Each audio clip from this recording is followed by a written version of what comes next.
పొద్దున్నే లేచి సూర్యుని చూడబోయా, వినాయకుడు ఏమిటో శివుడు ఏమిటో అన్నీ తెలుసు. సూర్యుడినే చూడండి, అందరు దైవాలు మనకు కనపడరమ్మా, మన అదృష్టం. సూర్య భగవానుడు ప్రత్యక్ష దైవం, కనపడుతున్నాడు, హాయిగా కనపడుతున్నాడు. 15 కోట్ల కిలోమీటర్ల దూరంలో ఉండి ఒక కిరణం మనకి ఇక్కడికి చేరాలంటే 9 నిమిషాలు పడుతుంది.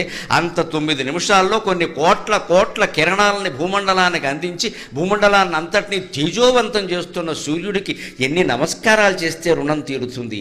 అందుకే హిందువులు కనిపెట్టిన ఒకే ఒక యోగాభ్యాసం సూర్య నమస్కారం. యువతరం అంతా అది చెయ్యాలి. జమ్ము కాదు పనిలే. డాబా మీద సూర్య నమస్కారాలు చేయి. అది కొనడు, 4 యంత్రాలు కొంటాడు, పైకి లేపుతాడు, కిందకి తీస్తాడు, 4 రోజులు వాడతాడు. 4 రోజులు అయ్యాక దాని మీద తువ్వాళ్ళును బనీన్లు ఆరేస్తాడు. అది ఎందుకు కొన్నామంటే తువ్వాళ్ళు బనీన్లు ఆరేడే. సూర్య నమస్కారానికి యంత్రంతో పని లేదండి. తుండుగొడ్డ ఓ చాపోటి డాబా మీద వేసుకుంటే హాయిగా చెయ్యి, ఒళ్ళంతా బాగుంటుంది. రోజు సూర్య నమస్కారాలు చేసేవాడికి, రోజు సూర్యోదయం సూర్యాస్తమయం చూసేవాడికి డి విటమిన్ లోపం రాదండి అసలు.